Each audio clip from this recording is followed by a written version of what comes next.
랜선 교회에 오신 것을 환영합니다. 안녕하세요.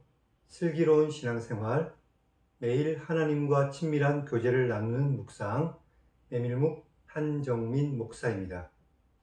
지난해부터 전 세계를 마비시켰던 코로나19가 아직도 없어지지 않고 여전히 우리를 힘들게 하고 있습니다. 그런데 그 와중에서도 전 세계적으로 방역 모범국으로 불리던 나라가 있었는데 바로 대만입니다. 그런데 최근 대만이 코로나19 확진자가 급증해서 어려움을 겪고 있습니다. 그동안 철저한 격리와 대규모 검사, 엄격한 벌금 부과 정책으로 코로나를 비교적 잘 막아냈던 대만이 결국 뒤늦게 구멍이 뚫려버린 것입니다. 그래서 근본적인 해결책이라고 할 수 있는 백신도 거의 확보가 되지 않아서 더 큰 어려움을 겪고 있다고 합니다. 우리나라가 또 대만이 전 세계가 하루빨리 코로나에서 벗어날 수 있기를 기도합니다. 그런데 우리 그리스도인의 신앙생활도 이와 비슷한 일이 있습니다. 제대로 신앙생활을 잘 하다가도 한순간의 방심이나 실수 때문에 죄 가운데 빠져버리는 것이죠. 이런 일이 일어나지 않도록 늘 하나님만 바라보고 살아가시기 바랍니다. 메밀묵을 통해 하나님의 말씀을 읽고 언제나 바른 신앙생활을 하며 한순간도 방심하거나 실수하지 않는 우리 모두가 되기를 주님의 이름으로 축원합니다. 우리는 지난 시간에 출애굽기 22장을 읽었습니다. 재산권과 배상에 대한 법, 그리고 사회적 의무에 대한 율법이 기록되어 있었습니다. 오늘은 출애굽기 23장을 읽겠습니다. 하나님께서 공평에 대한 법, 그리고 안식년과 안식일에 대한 법, 그리고 세 가지 절기, 무교절과 맥주절과 수장절을 지키라고 말씀하셨습니다. 또 이스라엘을 가나안 땅으로 인도하실 것을 약속하시면서 이스라엘 백성들에게 가나안의 거짓 신을 섬기지 말라고 말씀하셨습니다. 그럼 성경을 읽겠습니다.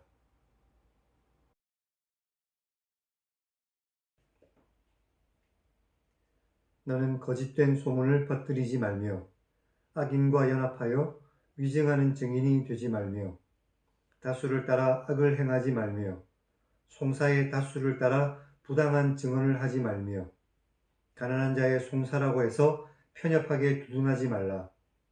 내가 만일 내 원수의 길 잃은 소나 나귀를 보면 반드시 그 사람에게로 돌리고 내가 만일 너를 미워하는 자의 나귀가 짐을 싣고 엎드러지는 것을 보면 그것을 버려두지 말고 도와서 그 짐을 부려라. 너는 가난한 자의 송사라고 해서 정의를 굽게 하지 말며 거짓된 일을 멀리하며 무죄한 자와 의로운 자를 죽이지 말라. 나는 악인을 의롭다 하지 않을 것이다. 너는 뇌물을 받지 말라. 뇌물은 밝은 자의 눈을 어둡게 하고 의로운 자의 말을 굳게 할 것이다. 너는 이방 나그네를 압제하지 말라. 너희가 애굽 땅에서 나그네였으니 나그네의 사정을 알기 때문이다. 너는 6해 동안은 너의 땅에 파종하여 그 소산을 거두고 7째 해에는 갈지 말고 묵혀두어 내 백성 중 가난한 자들이 먹게 하라. 그 남은 것은 들짐승이 먹을 것이다. 내 포도원과 감람원도 그렇게 하라. 너는 6해 동안에 내 일을 하고 7째 날에는 쉬라. 내 소와 나귀가 쉴 것이며 내 여종의 자식과 나그네가 숨을 돌릴 것이다. 내가 내게 이른 모든 일을 삼가 지키고 다른 신들의 이름은 부르지도 말며 내 입에서 들리게도 하지 말라. 너는 매년 3번 내게 절기를 지켜라. 너는 무교병의 절기를 지켜라. 내가 내게 명령한 대로 아비월에 정한 때에 1해 동안 무교병을 먹을 것이니 이는 그 달에 내가 애굽에서 나왔기 때문이다. 빈손으로 내 앞에 나오지 말라. 맥추절을 지켜라. 이는 내가 수고하여 밭에 뿌린 것에 첫 열매를 거두었기 때문이다. 수장절을 지켜라. 이는 내가 수고하여 이룬 것을 연말에 밭에서부터 거두어 저장하기 때문이다. 내 모든 남자는 매년 3번씩 주 여호와께 보여야 할 것이다.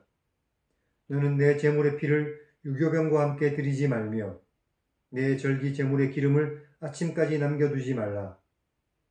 내 토지에서 처음 거둔 열매에 가장 좋은 것을 가져다가 너의 하나님 여호와의 전에 드려라. 너는 염소 새끼를 그 어미의 저주로 삼지 말라. 내가 사자를 내 앞서 보내어 길에서 너를 보호하여 너를 내가 예비한 곳에 이르게 하리니 너희는 삼가 그의 목소리를 청종하고 그를 노엽게 하지 말라. 그가 너희의 허물을 용서하지 않을 것은 내 이름이 그에게 있기 때문이다. 내가 그의 목소리를 잘 청종하고 내 모든 말대로 행하면 내가 내 원수에게 원수가 되고 내 대적에게 대적이 될 것이다.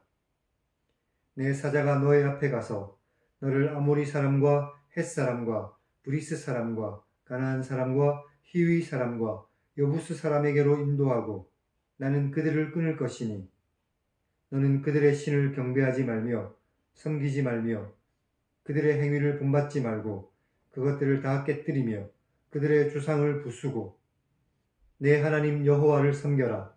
그러면 여호와가 너희의 양식과 물에 복을 내리고 너희 중에서 병을 제할 것이니 내 나라에 낙태하는 자가 없고 임신하지 못하는 자가 없을 것이다.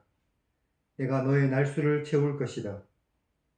내가 내 위엄을 너희 앞에 보내어 내가 이를 곳의 모든 백성을 물리치고 내 모든 원수들이 내게 등을 돌려 도망하게 할 것이며 내가 왕벌을 내 앞에 보낼 것이니 그 벌이 휴이 족속과 가나안 족속과 헷 족속을 내 앞에서 쫓아낼 것이다. 그러나 그 땅이 황폐하게 되어 들짐승이 번성하여 너희를 해칠까봐 1년 안에는 그들을 내 앞에서 쫓아내지 않고 내가 번성하여 그 땅을 기업으로 얻을 때까지 내가 그들을 내 앞에서 조금씩 쫓아낼 것이다.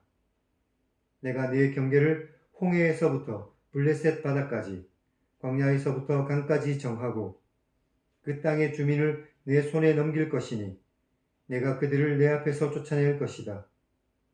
너는 그들과 그들의 신들과 언약하지 말라. 그들이 내 땅에 머무르지 못하는 것은 그들이 너를 내게 범죄하게 할까 두렵기 때문이다.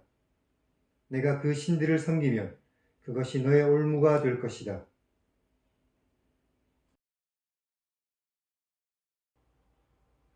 오늘은 여기까지 읽었습니다. 1절부터 9절까지 어제 읽었던 사회적 의무에 대한 법이 계속해서 이어져 있습니다. 오늘은 공평에 대한 법이 주로 기록되어 있죠. 이 모든 것은 결국 하나님의 사랑과 공의와 연관되어 있습니다.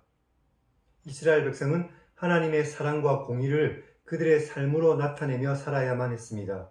그리고 오늘 우리 역시도 하나님의 사랑과 하나님의 공의를 우리의 삶 가운데 나타내며 살아야 할 것입니다. 10절부터 13절까지는 안식년과 안식일에 대한 말씀이 기록되어 있습니다. 안식년과 안식일은 우리를 위한 것이고 특히 가난한 사람과 더 나아가 동물들까지 위한 것이었습니다. 하나님께서는 오늘 이스라엘 백성들에게 3가지 절기를 지키라고 말씀하셨습니다. 무교절은 하나님께서 이스라엘 백성들을 애굽에서 인도해 내신 것을 기념하는 절기입니다. 맥주절은 무교절이 지난 다음 7주 후에 지켜졌기 때문에 77절이라고 불리기도 합니다. 신약 시대에는 50일을 의미하는 오순절로 불리기도 했습니다. 이 절기는 하나님께서 시내산에서 율법을 주신 것을 기념하는 절기가 되었습니다. 수장절은 장막절 또는 초막절이라고도 합니다. 7째 달 15일부터 22일까지 지켰습니다. 이 절기는 출애굽 후의 광야 생활을 기념하는 절기입니다. 하나님께서는 이스라엘 백성들보다 앞서 사자를 보내셔서 가나안 땅에 있는 사람들을 모두 쫓아내시겠다고 약속하셨습니다. 대신 이스라엘 백성들에게 가나안 땅에 있는 거짓 신들을 섬기지 말 것을 말씀하셨죠. 28절의 왕벌은 정확하게 무엇을 비유하는지 알기는 어렵습니다. 아마도 가나안 사람들이 이스라엘에게 대적할 수 없게 하기 위한 하나님의 능력이 아닐까 짐작할 수 있습니다. 하나님께서는 이스라엘 백성들에게 법을 주시고 또 그들을 인도하셨습니다. 지금도 우리를 인도하시는 하나님을 굳게 믿고 오직 하나님만을 섬기는 우리 모두가 되기를 바랍니다. 그럼 하나님 1인칭 시점의 성경 읽기를 시청하시기 바랍니다. 이스라엘 백성들의 주가 되어 주시고 이스라엘 백성들을 인도하시는 하나님을 우리가 만날 수 있습니다. 이 하나님께서 오늘 우리들의 주님이 되어 주시고 또 우리를 인도하고 보호해 주십니다. 이 하나님을 굳게 믿고 오직 하나님만을 섬기는 우리 모두가 되기를 주님의 이름으로 간절히 축원합니다. 그럼 다음 시간에 뵙겠습니다.